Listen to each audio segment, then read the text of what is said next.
today. I was kind of surprised to get the invitation because so rarely do we hear with the subject of life. We always are thinking about the preborn, which indeed we should. But my primary area is dealing with those who have been born, those in our military, those who have served in our military, those who serve as military contractors, and their family members. Folks, we have a grave crisis among those who have served and their families. It's a crisis of suicide. It's a crisis of mental health issues, post-traumatic stress, and many variables that lead ultimately to suicide.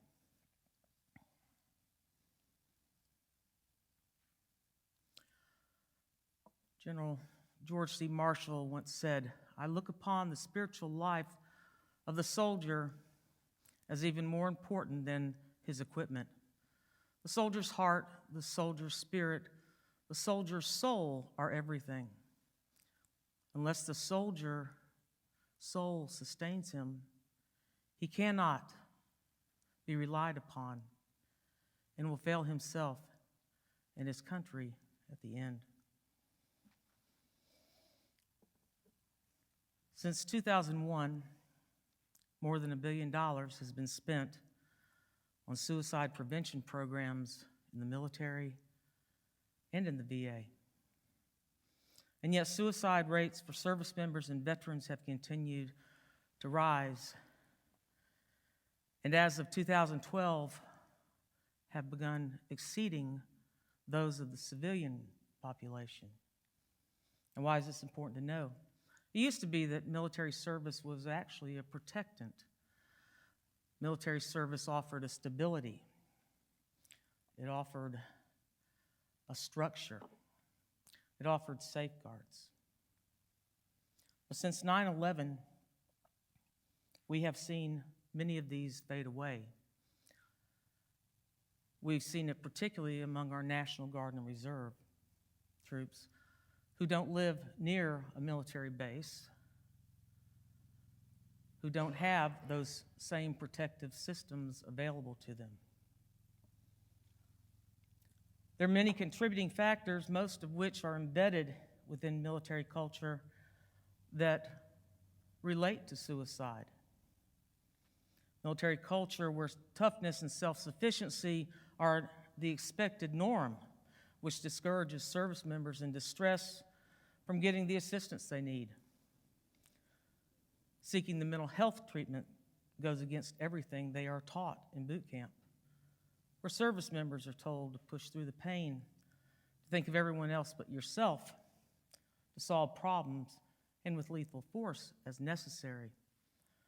I remember early when I was enlisted, in basic training, they had to call out sick call every morning when we formed up. And it became really very obvious that sick call was discouraged when the sergeant would call out, "All the sick, lame, and lazies fall out for sick call." Melinda, you know that one. Now, despite military assurances to reduce the stigma of getting help for mental and emotional distress, in many cases, service members have been penalized also for seeking help. They've lost their security clearances. Some have been put out. And yet, in a warfighter society, a warfighter culture, this has to be so. Imagine being the platoon sergeant and Private Snuffy finds out that your platoon sergeant has been going to see mental health. It degrades their sense of respect for that platoon sergeant. The only reason we serve in the military is to protect and defend this country against all enemies, foreign and domestic. We are not peacekeepers, and we never have been peacekeepers, despite what the government says. We are trained to kill on command to protect every citizen of this country. And when we degrade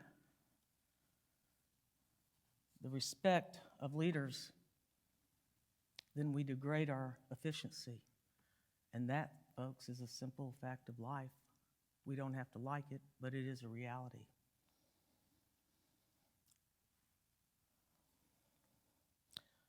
As of today, since 9/11, we have lost 7,018 soldiers. When I say soldiers, I mean airmen, sailors, Army men, to combat. How many years have we been at war? 19. However, we've lost more than 45,000 veterans and active duty service members in the past 6 years. More than 20 deaths a day. In other words, more suicides each year than the total American military deaths in Afghanistan and Iraq.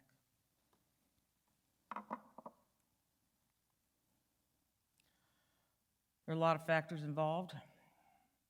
One of the factors are frequent deployments.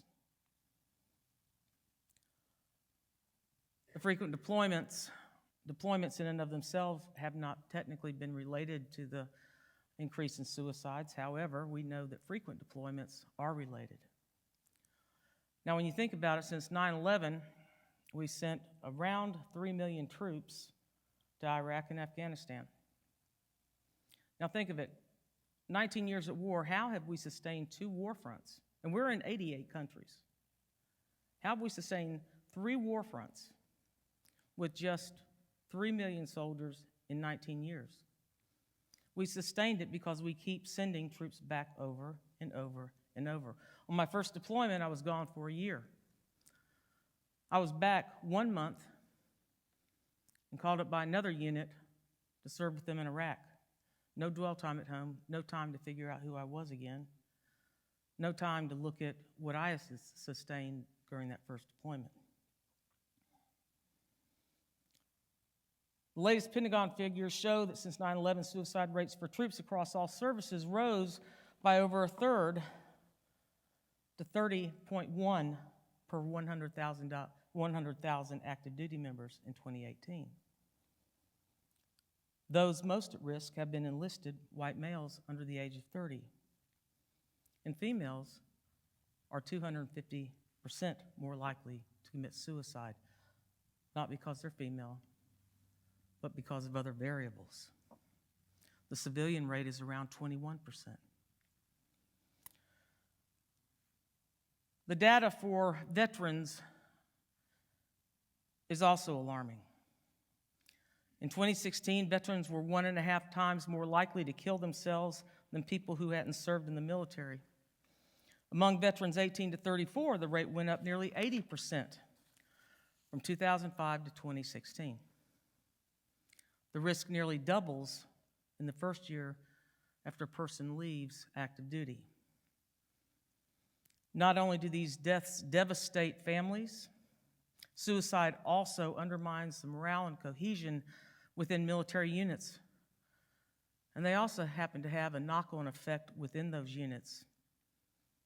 Last September, on the USS George H.W. Bush ship, 3 sailors committed suicide within a week's time. And let's not forget military families. The Pentagon had to be forced to start looking at military family suicides and mental health problems back in 2015. So by 2018, we finally got a report on the year 2017, where there were 186 suicide deaths among spouses and dependents. This did not include suicides among family members who were in the Guard and Reserve. Other than pointing to national trends, officials have offered few explanations for why suicides are rising.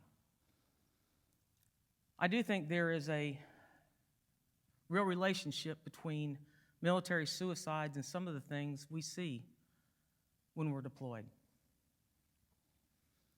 We are not used to, as American citizens, as American youth, seeing little babies shot and holding them as they die in our arms.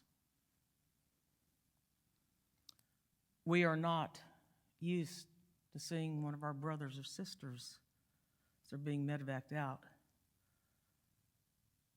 who has been critically wounded and dying in our arms. But more importantly, and what really strikes at the heart of PTS and suicide, relates to moral injury. And I think above all else, moral injury is the one component that goes across all boards. In the military, you're taught, whatever country you're in, wherever you're at, you are to respect the culture of those where you're at, of those people that live there. They can't prepare you for some things that you run across. And indeed, soldiers have been penalized and even kicked out of the military for not showing respect for these cultures that we're defending. But how do you explain to a young man or woman who comes from this country this moral dilemma?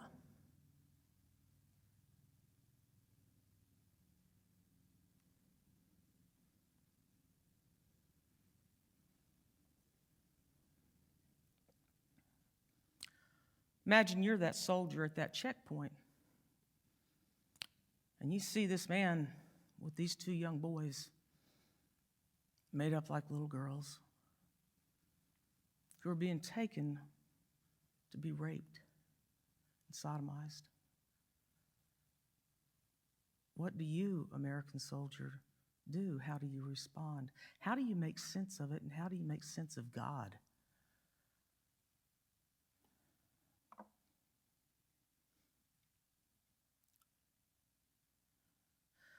Back in 2008, General Schumacher said, as a nation, our mental health facilities and access to mental health care providers is not adequate for the need right now, and it is still not. Even worse, mental health care that is afforded to those who are serving, those who have served, lacks one important component. Because they say there's no evidence-based proof that God has any place in helping people with what they have seen and done. That religion plays any part of it. The reason we have such high suicide rates, I believe, and mental health conditions, it's because in the military, in the VA, not allowed to put that God component in there. And yet, all of us are born with those commandments on our heart. How do we reconcile that, particularly when we look today at the growing trend of suicides being primarily in our young adults, 34 and below? We know what's been happening in churches. We know what's been happening across this country since the 60s when we started taking God out of the classroom, when we stopped talking about moral rights and wrongs. So what about the young man or woman today? There are less of them in our churches. I can't tell you how many times I've heard parents say, well, we're just going to let Johnny decide what he wants to believe in. That's why the church has to be involved.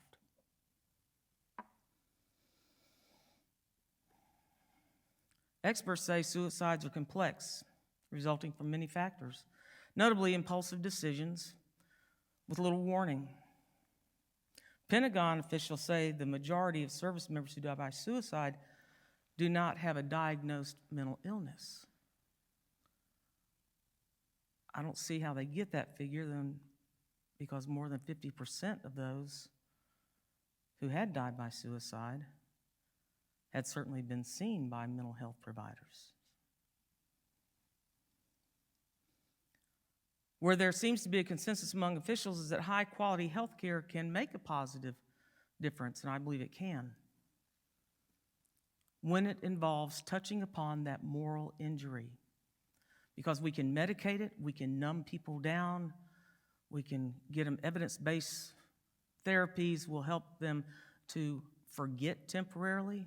But until you address what is on the heart, until you address what is lingering in the soul, those memories and those thoughts of what we have seen and done will haunt us.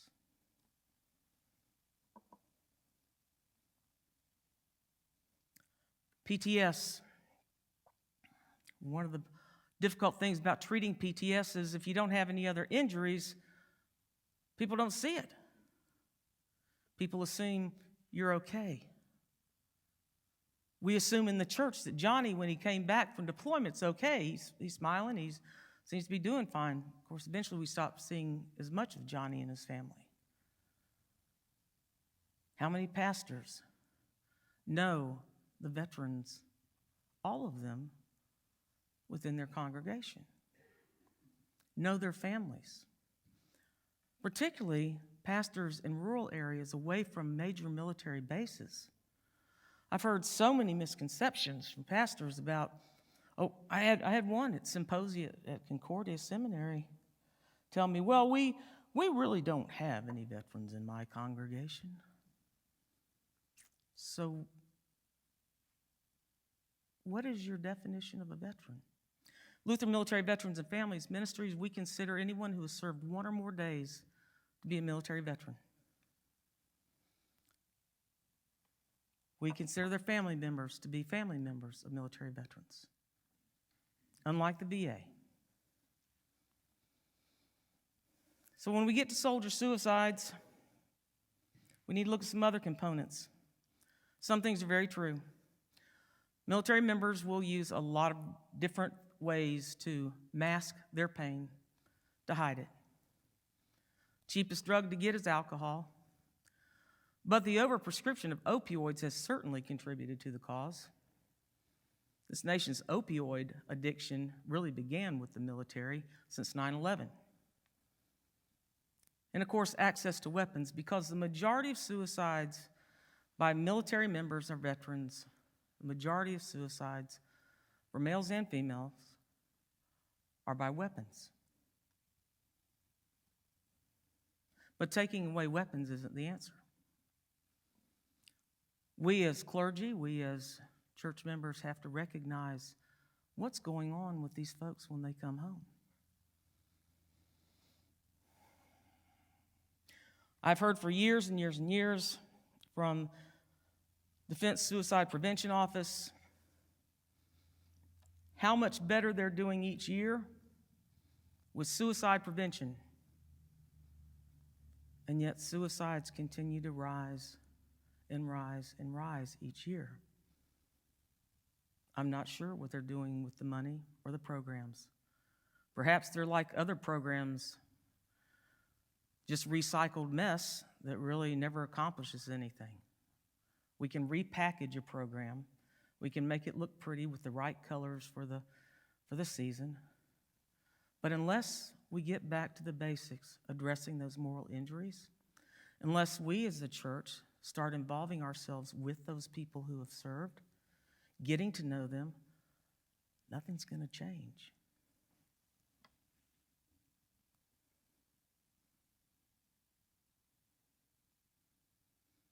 Concept of veterans. I used to think of veterans as those old men in the Bermuda shorts with the black socks. I got them now. I served 33 years. And while that's funny, we tend to have our own image of what a veteran is. That's a dangerous thing to do when we limit it to an age group or a certain demographic.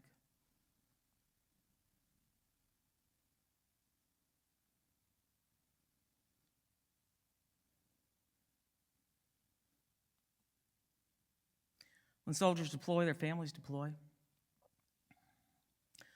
We see rises in domestic abuse.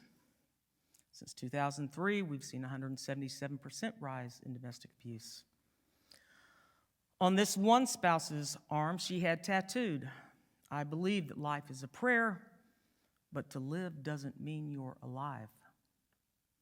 A lot of these incidents go unreported because if I report my husband or if I report my wife for the abuse that goes on in my household, they'll get kicked out.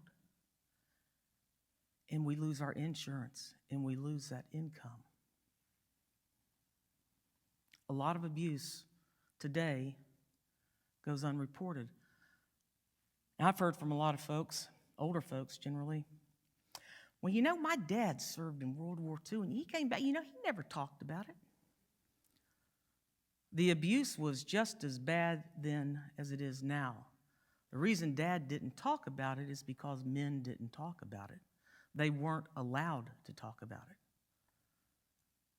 Since the 60s, our society's gotten a little fluffier. Men are encouraged to talk about these things, and rightly so. But just because Dad didn't talk about it didn't mean the substance abuse wasn't there, didn't mean the beatings weren't there, didn't mean that you didn't have children walking on eggshells every day so they wouldn't get their parent upset. I've had so many older people tell me, "Now I understand why Dad was the way he was."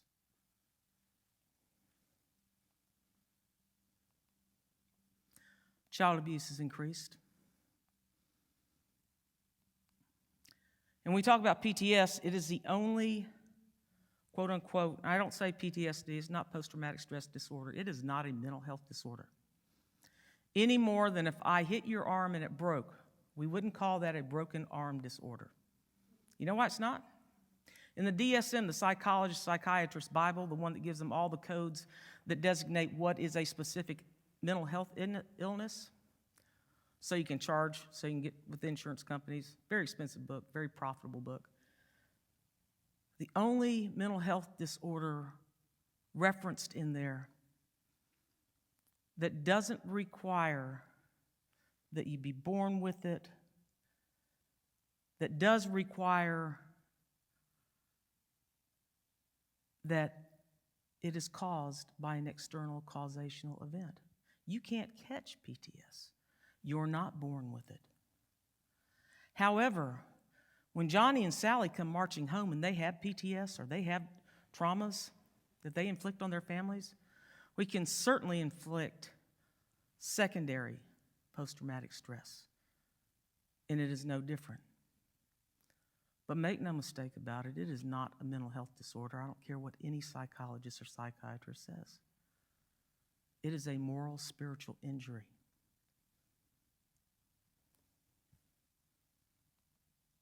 Now, I've told you all the bad stuff. Well, I gave it to you in a nutshell. Actually, our seminars are much more in depth and they cover different areas. I planted Lutheran Military Veterans and Families Ministries over 12 years ago while I was in seminary. I planted it for a couple of reasons. One,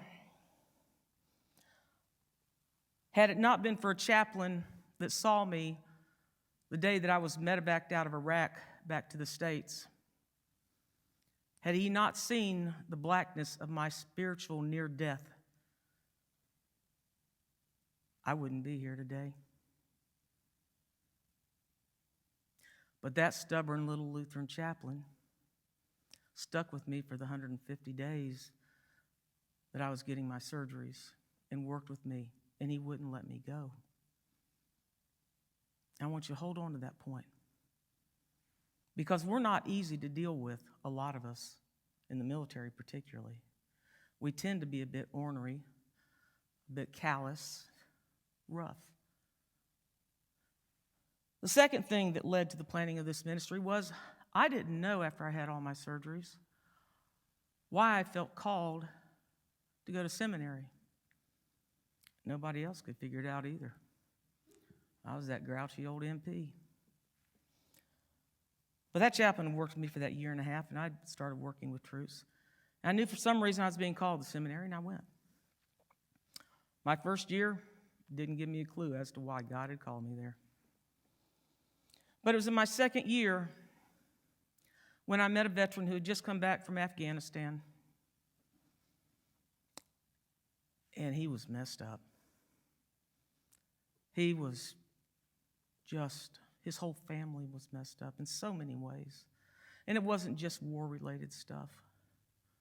This guy was a straight-A student, had a master's in ancient languages, an intense guy. He's off. And I used to talk with him every day. The first day he met me, he says, "Are you that MP?" Yeah. We stood in that chow hall line as my oatmeal coagulated for 2 hours, and his story began pouring out. I talked to him every day after that. Soon it was coming up upon his vicarage, his year away. I knew far more about what was going on in his family. I knew far more about what was going on with him. The seminary hadn't figured it out. Nobody had figured it out. What was stark, naked, obvious to me, they're ready to ship this boy into some unsuspecting congregation. And then days before he was to leave, they found out. Last day I saw him, he was curled up in the fetal position underneath the stairwell across from the bookstore at the seminary, having been kicked out. This big hulk of a man in the fetal position crying underneath the stairwell.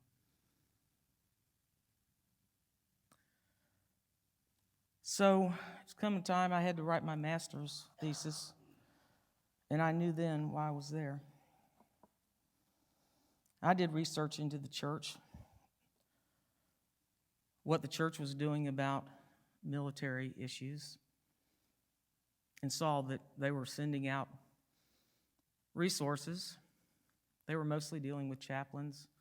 Really didn't have anything for all those other troops of theirs that were serving. Also sending out really cool Lutheran trinkets, but no hands-on. And so I went to the Ministry of Armed Forces head, and I explained what I thought needed to be done. He gave me about 3 minutes, and he just started to turn away and walk away. And I was polite. And I said, "Wait a minute, chaplain, let me tell you about my buddy Rick." And I told him about that seminarian Rick, or started to. And he cut me off. Said, "Well, it sounds like he might have had some problems, but I gotta go to chapel." And no, he wasn't presiding or preaching. And I got ticked off. And I will admit, unless you've already figured it out, that I do have a type A personality. And I don't like BS. I knew what I'd seen. I knew what was wrong. And I knew that I'd just been blown off. Part of it might have been because I was a deaconess student in an LCMS seminary, and women aren't too highly thought of LCMS. Take all the same classes except homiletics because women don't preach. So that might have been part of it. And so that summer I wrote my master's thesis on what would become the initial version of Lutheran Military Veterans and Families Ministries. And I had to fight the synod. Indeed, I had to fight the seminary to plant this ministry. But it got planted by the grace of God. That day I saw Rick in that fetal position really put the pen to paper. I do this because these are my brothers and sisters, and because somebody that was pretty stubborn and ornery had time for me. So here's what we do, because we are your ministry. We have so much to offer you. We provide free care and counseling services to veterans, their family members, and military contractors without caveat. I don't care what their discharge status was. I don't care if they only served one day. We will serve them for free. We provide specialized program retreats for veterans and their family members. We've assisted veterans and their family members with filing their VA claims when no one else had time for them. Like my 83-year-old Japanese war bride, who was told after her husband, who had retired from the Air Force, "No, you're not entitled to any benefits." 2 months later, after we filled out her paperwork, she had her first checks. We find creative solutions for difficult issues.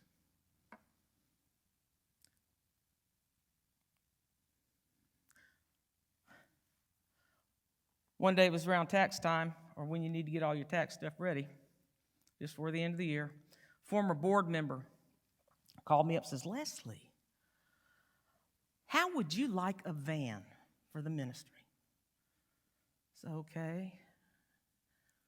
Now, it's a little bit old. Now, it's about 3 or 4 years ago, and it was in 1992. But it still runs. I was like, what are we going to do with the van? And I said, all right, because I'm tight with the penny, and I rarely turn things down, and I can generally find a way to utilize it. And so a day later, I heard this driving into the parking lot. And there she was driving her husband's hoopty-mobile. Yes, it was running. Pitiful. Fortunately, we've got a lot of connections with particularly veterans in our community, and we took it, and I gave her the paperwork, and I called up my buddy who's an Afghanistan veteran who'd opened up his own automobile shop. And he said, "I'll tell you what, bring it down." Took it down to him, and he said, "You know what? I'll do all the mechanical stuff for free." It's like, wow. And he said, "I got a buddy, another veteran, who owned a parts store. And that man donated all the parts." He said, "But it's not going to be my first job to do, okay? I'm going to have to do it on my own time." No problem. I don't have a veteran to give it to anyway. 6 months later, I get this phone call. "It's ready." And I'm thinking, oh, goodness, the insurance is about to run out on it. And I called one of my veterans who we'd worked with for a couple of years. I said, "Do you happen to know any veteran that possibly needs a vehicle?" He says, "I do. I just hired him last Friday." God provides.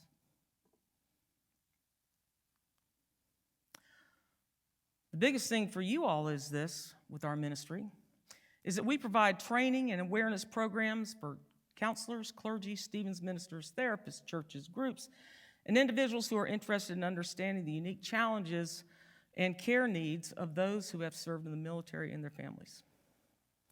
These are low cost. Basically, it's travel and like some type of stipend, but this is not for us to make money. It is, though, for us to get more churches involved, more churches and pastors educated, because we're just one ministry, and we need every church involved. Part of our program is our Pause and Effect program. We've assisted veterans who needed a therapy dog to get one. We also have our in-house therapy dogs, part of our Pause and Effect program. Some of you all who were here a few months ago have met Patrick Dooley there on your right. We've got Stanley Tucker and Lily Bell. Our Pause and Effect counselors assist veterans in a variety of settings. They sit in on counseling sessions with our veterans. Where's the one place you can get, outside of God, unconditional love? A dog. That dog doesn't care what you've said to anyone, how mean you've been, how awful you've been. But so many times that veteran or their family member is on the couch in a session with one of our therapy dogs. And when it starts getting really tough, to talk about it, they're talking through the dog to me. Because sometimes it's just hard to look at a human being because you don't want to be rejected and you don't want to see the horror in their eyes.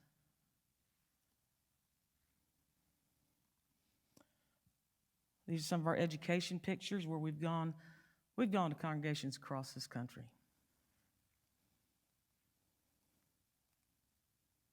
Go to hospice centers and assisted living institutions to help those folks understand their clientele, the people that they're serving and caring for, particularly these older veterans who are under their care, and why John, that Korean War veteran, might seem so angry.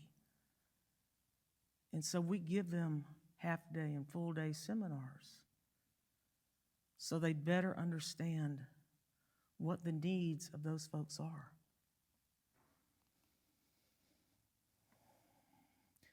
This past year, we were called to Texas twice to work with two of our congregations to provide seminars. Now, people say, well, what kind of Lutherans are you? What brand? Well, you can take the girl out of the misery, you can't take the misery out of the girl, but I am in NALC. However, we work with Methodists. We work with LCMS. We work with the LCA. We work with any church that needs our assistance because we have veterans in every church body. We like to say, even though none of these fellow Lutherans will commune each other or be nice to each other, we all get in the litter box with them all and we all play nicely. We have to.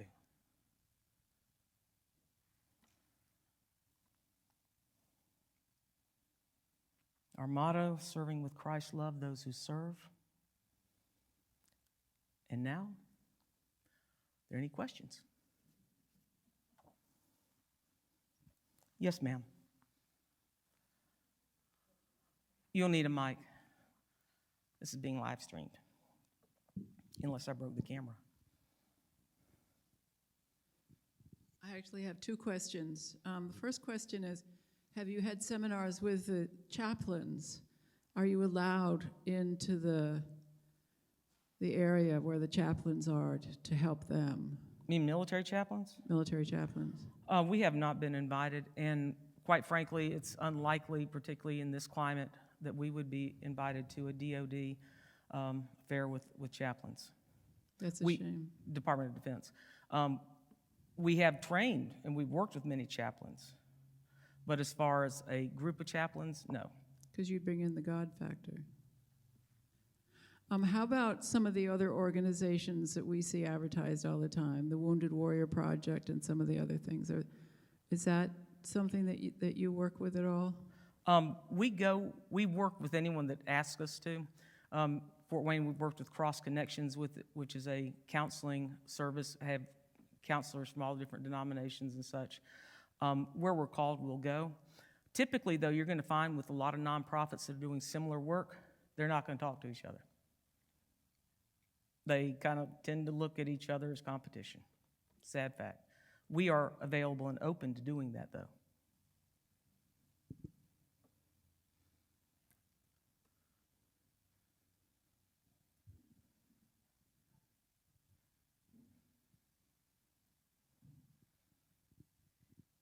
I'm just wondering how you're funded, because that sounds like a wonderful program. How we're funded. As a matter of conscience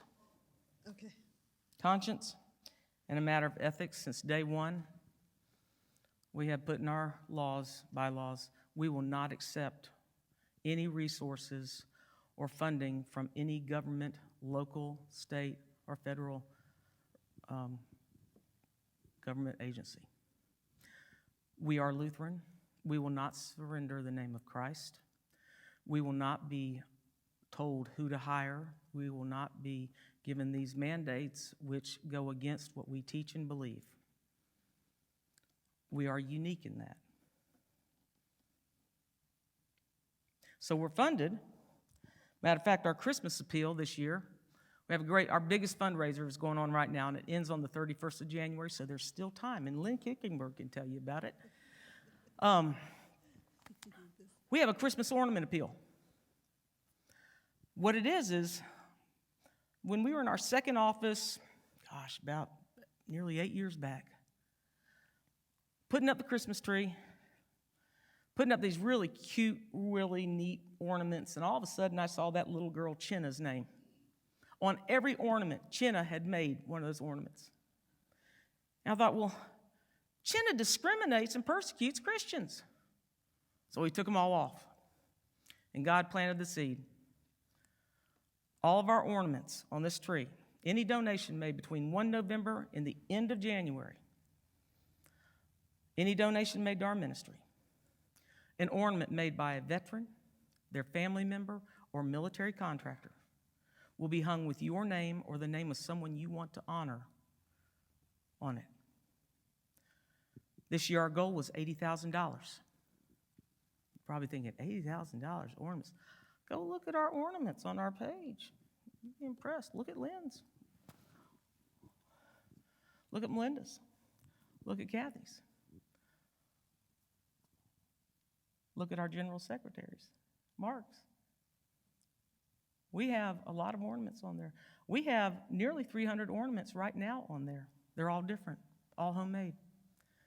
And none of them by that little girl named Chinna.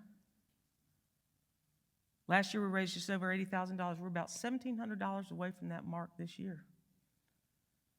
Someone you want to honor, your dad or a relative that served. That ornament with their name on it, or your name, goes on that tree. Now, you don't get the ornament. No. But it does go on Facebook. And it does go on our website.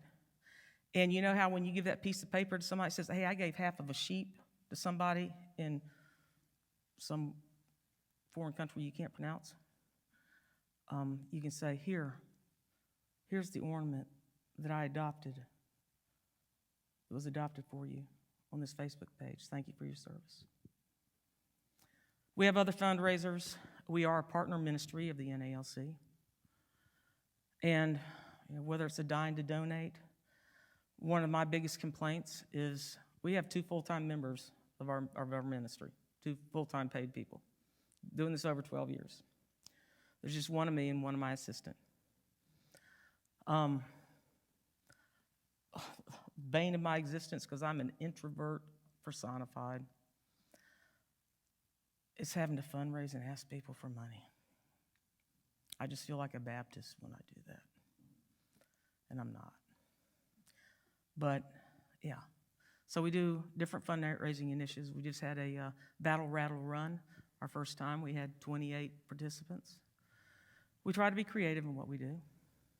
And as long as it fits within, our ministry goals and objectives and values. And people do memberships with us, $25 a year. Some people do a monthly donation. Some people put us in their will, benevolence. There are a number of different ways. But I'm known for being really tight with the penny. We haven't had to buy toilet paper. This is a secret. We haven't had to buy toilet paper in over 2 years at our ministry, because every time I go to a hotel, I'm taking toilet paper with me. Some hotels have better toilet paper than others. But we pinch a penny. So that's how we're funded. When you call our number, you're not going to get somebody who you can't understand. Now, we'll tell you that unless your number is recognized, because we've had so many spam calls, you need to leave a message, and we're most likely going to hear that message and call and answer the phone right then. But we just had to do that. Outside on that desk, that information desk, it's one of my business cards with a little trooper on it, if you get there fast, because I don't think I packed enough. This little trooper is to stay on this business card, and it's so you don't lose it. Because I can't tell you how many times someone's given me a business card, particularly a convocation or someplace, stick it in my pocket. By the end of the week, I'm pulling out this little rumpled mess. Who was I supposed to call? Yeah. So this way you put it on a shelf, a desk, someplace where you're going to see it. Outside also, you'll see our latest brochure, which gives you in a nutshell what we do, and our latest newsletter. And all of our newsletters are different. I can't tell you how many come out a year. It all depends on how fast we can write. But we would love to help you and your congregation. I have many pastors that I'm working with who will call up and say, I got this veteran, and I got to ask you a few questions. And we'll tag team after they've seen this veteran and they've got some information, kind of tag team about strategies. Have that all over the country as well.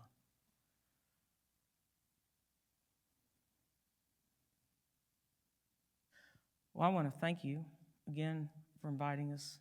Sorry we couldn't bring Patrick Dooley, because everybody always asks. If you don't know Patrick Dooley, he's our sweet little British cream retriever. And everybody always says, now you're bringing the dog, right? Because we don't matter, but the dog does.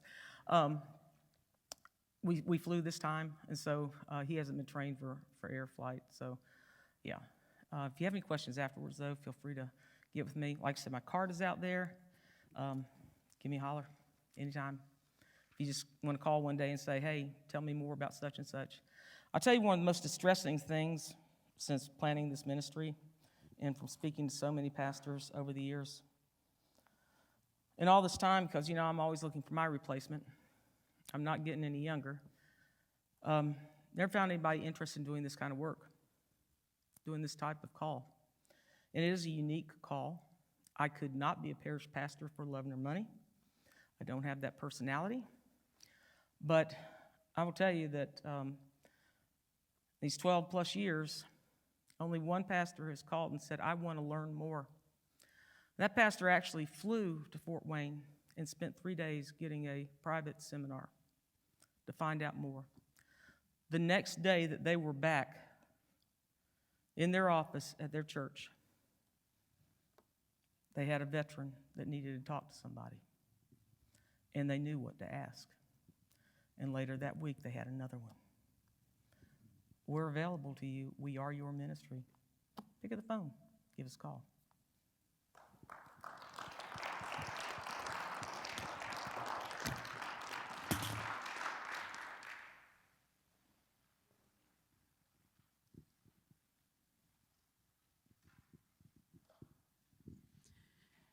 Thank you, Reverend Haines, for that informative presentation, shedding light on the suicide epidemic among our veterans and their families. We're going to take a 20-minute break. We'll see you back at 3:05. Yes? Yes, Pastor Dennis tomorrow will give you some logistical information about the March for Life tomorrow. Okay, very, very simple. What we usually do is we go to the service, the ecumenical service. That, of course, is open to everyone. If you're a pastor and would like to be in the service, would like to have a part in the service, you need to show up at 8 a.m. And where you show up is DAR Constitution Hall, and that's 1776 D Street, Northwest Washington. It's right near the Ellipse, for those who know Washington. So that's where you need to be. So 8 a.m. If you want to worship at the service, 8:30 is when it begins. But we're asking for the clergy to be there at 8 a.m. For those who can make it. And then afterwards, after the service, then we go to the March for Life. And of course, the president's going to be there this year at the March for Life. And what we do is we just walk from DAR Constitution Hall to the meeting place. And the meeting place is 12th and Madison Northwest. That's on the Washington Mall. That's where we meet up with all the Missouri Synod people and whoever else calls themselves Lutheran that wants to march in the March for Life. So that, you can be there really any time before, 12:30? That'd be the earliest anyone would be moving out. And join us there at 12th and Madison, and look for the NALC for Life sign, which we'll have up, so it should be easy to find us. Okay, any other questions about tomorrow? Great. Okay, we'll see you there.